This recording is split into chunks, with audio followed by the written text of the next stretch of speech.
सीख पाए हैं। दूसरा चीज है किस कंप्लेन को करना है और किसको नहीं करना है। पहला चीज है एक्टिवेशन वॉलिड। अगर आप बैलेंस ऐड करते हैं और किसी भी रीजन से वॉलिड ऐड नहीं हो पाता है तो आपका आधा घंटे से लेकर के 72 घंटे तक आपको इंतजार करना है। आपको कोई कंप्लेंट डालने से मतलब नहीं है। कंप्लेंट डालने से वो प्रॉब्लम कभी सॉर्ट आउट नहीं होती है। जैसे ही वॉलिड वहां पे अपडेट होता है सिस्टम से निकाले जाते हैं। जिन जिन लोगों के वॉलिड ऐड नहीं हुए हैं ऑटोमेटिकली संस्था की तरफ से अपडेट कर दिए जाते हैं। अगर 72 घंटे में वॉलिड आपके में अपडेट नहीं होता है तब आप कंप्लेंट डाल सकते हैं, चाहे आपका एक्टिवेशन को हो चाहे आपका डोनेशन का हो। तो आप जो भी बैलेंस ऐड करते हैं और अगर किसी रीजन से आपका बैलेंस नहीं अपडेट कर पाता है तो आपको फिर इंतजार ही करना पड़ेगा। दूसरा चीज है कि हम लोग बहुत शीघ्रता कर चाहते हैं कि बहुत जल्दी, और हो सकता है आपका आधा घंटे में भी वैलिड अपडेट हो जाए, लेकिन कंप्लेन बॉक्स में किसी का कंप्लेन नहीं आना चाहिए। न तो कंप्लेन वालों को कॉल करके आपको नोट कराना है। डोनेशन का हमने सिस्टम आपको बताया है। डोनेशन का अगर आपको एक्टिव ऐड करने में कहीं से भी प्रॉब्लम हो रहा है तो आप क्यूआर कोड पे जाकर के डिपॉजिट में जाकर के आप वहां पे आप रिक्वायर डोनेशन वहां पे जाकर के अपना क्यूआर कोड पे पेमेंट भेज करके डोनेशन अपलोड करेंगे। वहां से अगर क्यूआर कोड से बैलेंस ऐड करते हैं तो फिर आपको वहां पे मिलता है कि आप जो है 10% एक्स्ट्रा आपको वॉलेट मिलता है। कुछ लोग कंप्लेन डालते हैं, कंप्लेन में लिख के डालते हैं, बहुत से लोग डालते हैं केवाईसी नहीं हो पा रहा है। मैं आपको बताना चाहता हूँ केवाईसी आप ही को करना होता है, संस्था की तरफ से कोई आपकी हेल्प नहीं हो सकती। केवल हम आपको बता सकते हैं कैसे आपको करना है। आधार कार्ड आपका खुद का होना चाहिए। आधार कार्ड पे मोबाइल नंबर आपका अपडेट होना चाहिए। जैसे ही आप क्लिक करते हैं तो आपके आधार कार्ड पे जिस नंबर पे आपका नंबर रजिस्टर्ड होगा उसी पे ओटीपी जाता है। उस ओटीपी को सबमिट करेंगे, आधार कार्ड आपका वेरीफाई हो जाएगा। पैन कार्ड आपका वेरीफाई तब होगा जब आपका मोबाइल जो आपका जीवन दान में नाम पड़ा हुआ है वही नाम अगर आपका पैन कार्ड में है तो आपका होगा। अगर किसी भी रीजन से पैन कार्ड नहीं हो पाता है, नाम आपका गलत है या किसी भी तरह से नाम गलत हो गया है तो आप वो चीज कंप्लेन बॉक्स में डाल सकते हैं। केवाईसी को सिलेक्ट करिए, लिख दीजिएगा पैन कार्ड नॉट वेरीफाइड।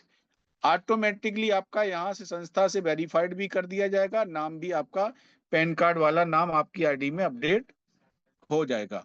दूसरा आपका बैंक बैंक में जो अकाउंट आप डालें उस अकाउंट का मोबाइल नंबर जो बैंक में रजिस्टर्ड है वही मोबाइल नंबर आपका जीवन दान की आईडी पे होना चाहिए, तब आपका कंप्लीट हो पाएगा।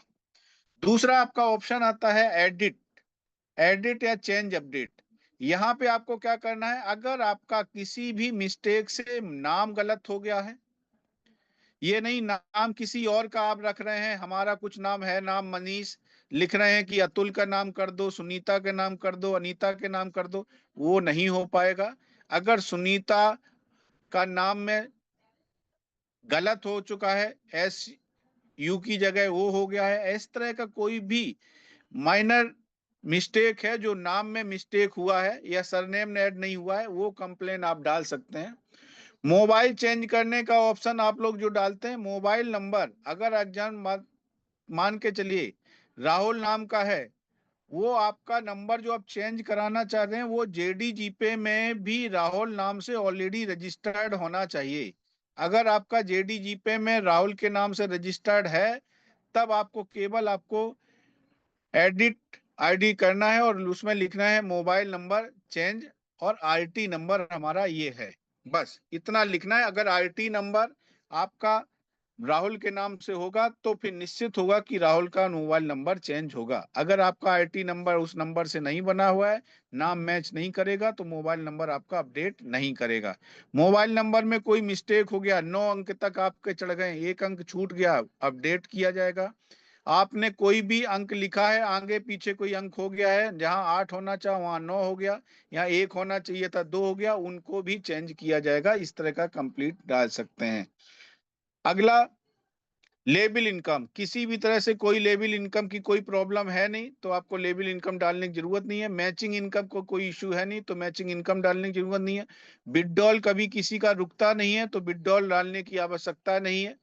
दूसरा चीज कोऑर्डिनेटर फंड, अगर आपका कोऑर्डिनेटर फंड वहां पे आपको लिख के आएगा, अगर वहां पे आपका लिख के आ जाता है कि आपने सोशल एक्टिविटी नहीं किया है, जैसे कि सिस्टम में अभी बताया जा रहा है, आज जिन लोगों ने कोऑर्डिनेटर लोगों ने अगर कैरी बैग का ऑर्डर ही कर दिया है और किसी रीजन से उनको कैरी बैग नहीं मिला है तो फिर उनका मान्य किया जाएगा और उनका अगर सोशल एक्टिविटी नहीं भी हुआ है तब भी फंड उनका रिलीज किया जाएगा।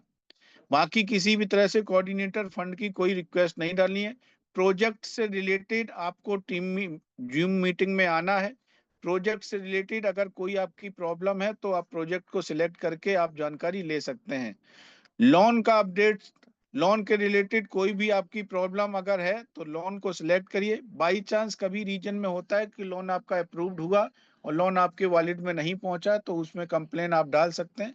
बाकी लोन से रिलेटेड कोई भी और कंप्लेन नहीं डालनी है। दूसरा मैं आपको बता दूं 2250 का कंप्लेन आपका 2250 का लोन आपका जो है ना 100% सभी का होता है जिनके डायरेक्ट में 3 होते हैं। 5000 का भी लोन 100% होता है जिन लोगों ने टाइम से 2250 को पे किया हुआ है।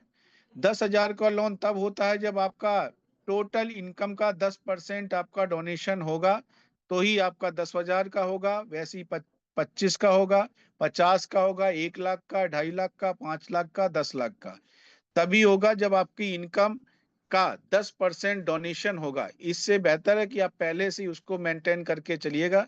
अगर आपका डोनेशन 10% नहीं है तो फिर बहुत सी चीजें आपसे छूट जाएंगी।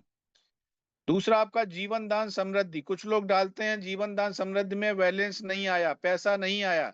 ये डालने की आवश्यकता नहीं है, उसका प्रोसेस है। अगर आपने आधार कार्ड वेरीफाई कर दिया है उसके बाद समृद्धि जीवन दान समृद्धि में जाके आपने रिक्वेस्ट लगा दिया है, उस रिक्वेस्ट लगाने में अगर वहां पे अप्रूव्ड है तो आपको टेंशन नहीं लेने का जरूरत है, वो आ जाएगा। अगर किसी भी रीजन से आपका आधार कार्ड जो होना चाहिए वो आधार कार्ड बच्ची के नाम अगर आईडी है और बच्चे का नाम आईडी है उसी का आधार कार्ड होने चाहिए। कुछ लोग क्या कर रहे हैं माता का, पिता का या किसी का आधार कार्ड डाल रहे हैं, उस रीजन में उनका रिजेक्ट होगा। दूसरा चीज है उनका फैमिली वेरिफिकेशन भी होना चाहिए। फैमिली वेरिफिकेशन कैसे होगा, जैसे आपका जेडीजी पे जब डालते हैं फैमिली वेरिफिकेशन में, वहां पे अगर मान लीजिए बच्ची के नाम आपका जेडीजी पे बना है वहां से कर रहे हैं तो पहला तो आप कोशिश ये करिए कि गार्जियन के नाम ही आईडी पहली होनी चाहिए, उसके बाद ही आप फैमिली वेरिफिकेशन कराते हैं। वही फैमिली वेरिफिकेशन सभी के में यूज हो जाएगी। दूसरा चीज अगर किसी भी रीजन से ऐसे कंडीशन आता है कि बच्ची की आईडी लगी है पिता या माता की आईडी नहीं लगी है तो फैमिली वेरिफिकेशन करना तो उसका नाम तो आ ही जाता है।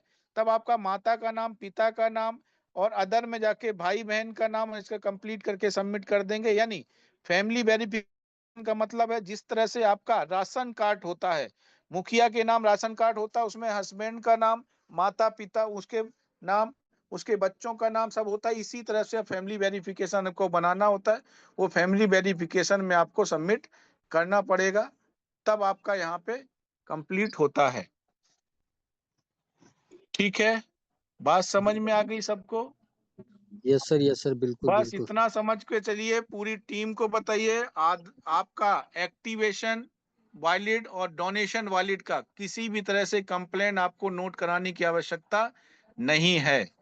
आपको नोट कराने से कंप्लेन कभी सॉल्व नहीं होती है, कंप्लेन ऑटोमेटिकली ही सॉल्व होती है और वो 72 घंटे के अंदर आपकी प्रॉब्लम 100% सॉल्व हो जाएगी। यस सर, बिल्कुल। ठीक है, जी तो जी ये बिल्कुल। अगर किसी के पास रिकॉर्ड हुआ है तो सभी लोग अपने ग्रुप में डाल दीजिए, अपनी अपनी टीम को सभी लोग बता दीजिएगा। जय जीवन दान।